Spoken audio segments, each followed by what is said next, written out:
મિત્રો, રોજ કેટલાય લોકોના સંપર્કમાં અમે આવતા હોઈએ છીએ અને નાની નાની વાતોથી જાણવા મળે છે કે અમુક વસ્તુ જે ખૂબ પ્રાથમિક છે એની માહિતી જ આપણી પાસે નથી હોતી.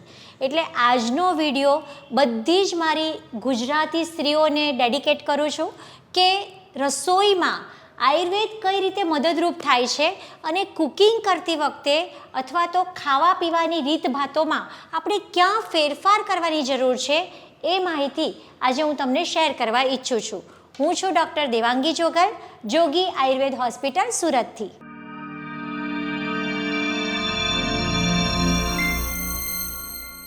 થોડા સમય પહેલાં સુરેશભાઈ મારી પાસે આવ્યા અને એમણે સરસ મજાના મને ચોખા બતાવ્યા કે મેડમ, અમે આખું ઘર આ ચોખા અફઘાનિસ્તાનથી મંગાવીને ખાઈએ છીએ, તમારા માટે અમે મંગાવી આપીએ? બહુ જ સરસ છે મેડમ, હેલ્થ આનાથી ખૂબ સારી રહે.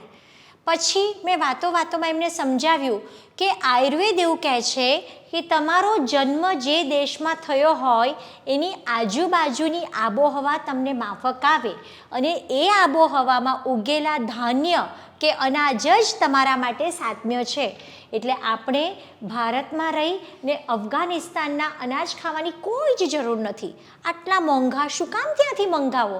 અહીંયા બાજુના ગામમાં જે ઉગે છે એ જ ખાઈ લો ને, ઇનફ છે. એનાથી તમારું શરીર કદાચ વધારે સારું રહેશે. આ તો સાયકોલોજીકલી આપણે વધારે પૈસા આપ્યા હોય, બહુ મહેનતથી મંગાવ્યા હોય એટલે આપણને એમ હોય કે ના આપણે આનાથી વધારે તંદુરસ્ત રહીશું. સો ફ્રેન્ડ્સ, તમે જ્યાં રહો છો એની આજુબાજુમાં ઉગતું અનાજ, મરી મસાલા, શાકભાજી એ તમારા માટે ઉત્તમ છે. હવે રસોઈ કરતી વખતે ગૃહિણીઓએ શું ધ્યાન રાખવું જોઈએ એની વિગતવાર માહિતી મેળવીએ. સૌથી મહત્ત્વની વાત છે કે મલ્ટીગ્રેઇનનો ક્યારેય ઉપયોગ ના કરો. સ્ત્રીઓ ખૂબ ગૌરવથી કહે કે બેન, ઘઉં, બાજરી, જુવાર, રાગી અમે બધું મિક્સ કરીને મલ્ટીગ્રેઇન આટો બનાવ્યો છે અને અમે તો રોજ એના જ વાળો રોટલો ખાઈએ છીએ. એમાં એ બહુ ગૌરવ ફીલ કરે કે અમે કેટલી મહેનત કરીએ છીએ. પરંતુ ફ્રેન્ડ્સ, આ જે સિસ્ટમ છે એ બહારથી આવેલી છે. આયુર્વેદના ક્યાંય કોઈ ગ્રંથોમાં મલ્ટીગ્રેઇનની વાત કરવામાં આવી જ નથી. ઇનફેક્ટ તમારું શરીર વધારે કન્ફ્યુઝ થઈ જાય છે. ઘઉંને પચાવવા માટે વધારે પાચક રસો જોઈએ, જવ ખૂબ સરળતાથી પચી જાય, જુવાર ઠંડો છે, બાજરો ગરમ છે. એટલે કયા માણસને કઈ તાસીરનું અનાજ જવું જોઈએ એ બહુ મહત્ત્વનું છે. એમાં જ્યારે તમે બધું જ મિક્સ કરી અને આંતરડામાં નાખો છો તો આંતરડું પણ બિચારું કન્ફ્યુઝ થઈ જાય છે કે આમાં મારે વધારે પાચક રસો સ્ત્રાવવા કે ઓછા, અને એના લીધે મેક્સિમમ પાચન તંત્રને લગતા રોગો થતા જોવા મળે છે. એટલે જ્યારે પણ તમે અનાજ લો છો ત્યારે સિંગલ હોવું જોઈએ. ક્યાં તમે ઘઉં લો, ક્યાં જુવાર લો, બાજરો લો, રાગી લો, કંઈ પણ લઈ શકો. અને હા, બને ત્યાં સુધી બપોરના જમવામાં તમે ઘઉં લો, સાંજના જમવામાં જુવાર, બાજરો, રાગી આવા કોઈ પણ મિલેટ્સનો ઉપયોગ કરી શકો. મલ્ટીગ્રેઇનનો ડિટેલ વિડીયો મેં બનાવ્યો છે, અહીંયા એની લિંક ઉપસ્થિત છે, તમે ઈચ્છો તો ડિટેલમાં એ જોઈ શકશો. અનાજ પછી હવે બીજી મહત્ત્વની વાત કરીએ દાળ વિશે. આમ ઘણી બધી દાળો આપણને ખબર છે, તુવેરની દાળ, અડદની દાળ, મગની દાળ. આ બધી જ દાળોમાં સૌથી નિર્દોષ કોઈક દાળ છે તો એ છે મગની દાળ. બને ત્યાં સુધી મગની દાળનો મેક્સિમમ ખોરાકમાં ઉપયોગ વધારવો જોઈએ. તુવેરની દાળ તમે ચોક્કસ લઈ શકો. અડદની દાળ પચવામાં થોડી ભારે છે એટલે અડદની દાળનો ઉપયોગ થોડો અવોઇડ કરવો. જો તમે દાળ લો છો, આખી દાળ લો છો તો એને આખી રાત પલળવા દો, અને અધકચરી દાળ લો છો તો પણ મિનિમમ એને 2-3 પાણીથી ધોઈ નાખો અને 3થી 4 કલાક પલળવા દો તો એ શરીર માટે સારી સાબિત થશે. જેમ અનાજની વાત કરી તેવી રીતે દાળમાં પણ બધી જ દાળો મિક્સ ન કરવી. મેં જોયું છે કે ઘણા લોકો મસૂરની, ચણાની, અડદની, મગની બધી જ દાળો ભેગી કરે અને મિક્સ દાળ બનાવે છે. તો એવી રીતે દાળ પણ બધી જ મિક્સ ન કરવી.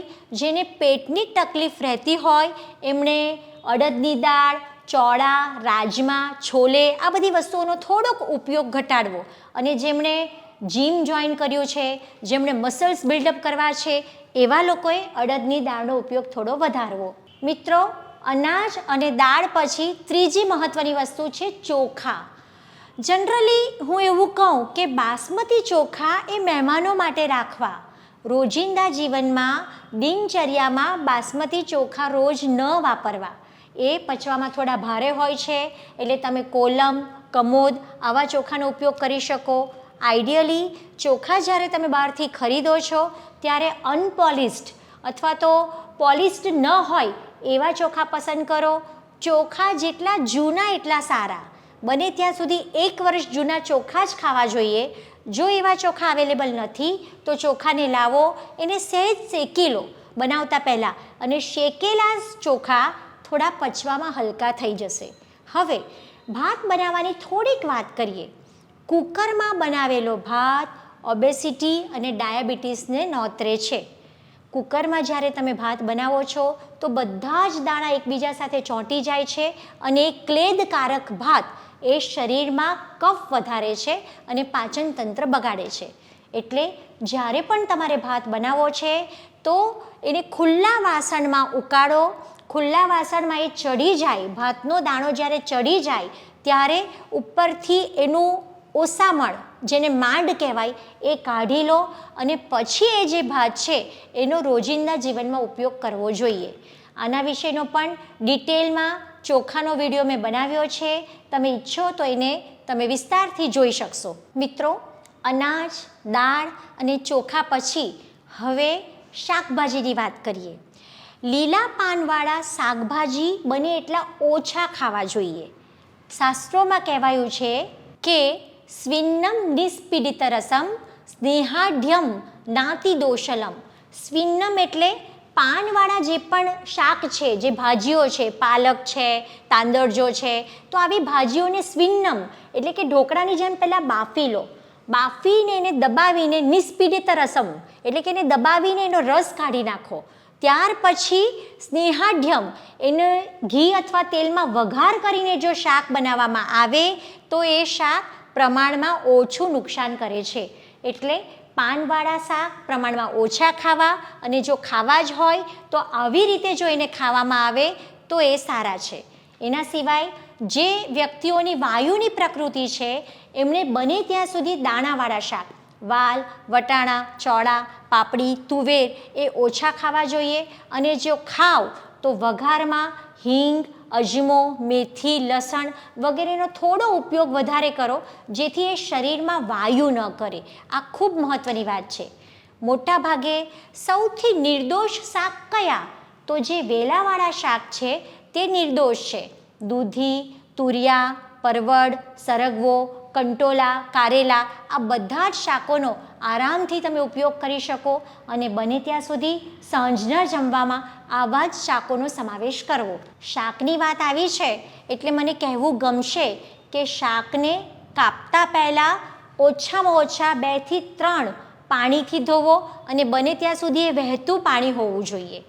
એવી જ રીતે ઘણીવાર જ્યારે આપણે જોબ કરતા હોઈએ છીએ તો રાત્રે શાક સમારીને ફ્રીઝમાં મૂકી દઈએ છીએ અને પછી સવારે સીધો વઘાર કરી નાખીએ છીએ. તો જ્યારે પહેલેથી શાક સમારી રાખીએ છીએ એના કટકા થાય છે તો એમાંથી ઘણા બધા તત્વો ઉડી જાય છે. એટલે બને ત્યાં સુધી જ્યારે શાક બનાવવાનું હોય એના પહેલાં જ એને સમારવું જોઈએ. મિત્રો, આયુર્વેદમાં એવું કહેવાયું છે કે સંસ્કારો હિ નામ ગુણાંતરા ધાનમ, એટલે કે એક ગુણનું બીજા ગુણમાં પરિવર્તન કરવું એનું નામ સંસ્કાર છે. સંસ્કાર પરથી શબ્દ આવ્યો છમકાર, અને એના પરથી આવ્યો વઘાર. આપણે રસોઈમાં મોટાભાગે દાળ શાકમાં વઘાર કરતા હોઈએ છીએ તો સ્પેસિફિક અમુક વસ્તુ મહત્ત્વની છે. દાખલા તરીકે ગુવાર વાયડો છે, શરીરમાં વાયુ કરે, તો ગુવારનો વાયુ એવો છે કે તમે અજમામાં એનો વઘાર કરો તો એ વાયુ ઓછો કરે. અને એવી જ રીતે ભીંડો એ પણ વાયુ કરે, પણ ભીંડાનો વાયુ એવો છે કે તમે મેથીમાં વઘાર કરો તો એ શરીરમાં વાયુ ઓછો કરે. એટલે સ્પેસિફિકલી અમુક શાકમાં અમુક વઘાર જે કહેવામાં આવ્યા છે તે એકદમ વ્યાજબી છે. એ જ રીતે વઘાર કરવો જોઈએ. બીજી મહત્ત્વની વસ્તુ, ઘણીવાર આપણે વઘાર કરતી વખતે એની અંદર જ હળદર, મરચું, મીઠું વગેરે મસાલા નાખી દઈએ છીએ. તો એવા મસાલા જ્યારે તમે વઘારમાં નાખો છો તો તેલમાં જવાથી એની જે પોટેન્સી છે તે ઓછી થઈ જાય છે. એટલે જ્યારે પણ મસાલાનો ઉપયોગ કરો ત્યારે શાક ચડી જાય છે ત્યાર પછી ઉપરથી તમે મસાલા નાખો એ વધારે વ્યાજબી છે, જેથી એના જે પોષક તત્વો છે તે એમના એમ રહે. મિત્રો, જ્યારે દાળ શાકમાં લીંબુ નાખવાનું હોય ત્યારે મોટા ભાગે જ્યારે રેડી થઈ જાય છે ત્યાર પછી ઉપરથી નાખવું જોઈએ, કારણ કે લીંબુનું વિટામિન સી એ વોલેટાઇલ છે, એ ગરમીના કે અગ્નિના સંયોગથી ઉડી જશે. એટલે દાળ જ્યારે ઉકળતી હોય ત્યારે લીંબુ ન નીચવો, દાળ ઉકળી જાય ગેસ પરથી ઉતારી લો, પછી ઉપરથી એમાં લીંબુ નીચોવવું જોઈએ. ઘણી રેસીપીમાં આપણે દહીંને ગરમ કરીએ છીએ. આયુર્વેદમાં દહીંને ગરમ કરવાની સ્પષ્ટ ના પાડવામાં આવી છે. તમે છાશમાંથી કઢી બનાવી શકો, કારણ કે એમાં વઘાર થાય છે. છાશ એ દહીંનું રૂપાંતરિત સ્વરૂપ છે, એમાં તમે ચણાનો લોટ નાખો છો, એ અલગ વાત છે. પરંતુ બને એટલી એવી રેસિપીઝ અવોઇડ કરો કે જેમાં દહીંને ગરમ કરવામાં આવે. આના સિવાય વિરુદ્ધ આહારનો મેં ડિટેલ વિડીયો બનાવ્યો છે, એની પણ અહીંયા લિંક ઉપસ્થિત છે. એટલે કોમ્બિનેશન નોટ અલાઉડ, કઈ કઈ વસ્તુઓ એકબીજા સાથે સંયોજિત ન થવી જોઈએ એનું પણ વિસ્તારથી આયુર્વેદમાં વર્ણન છે.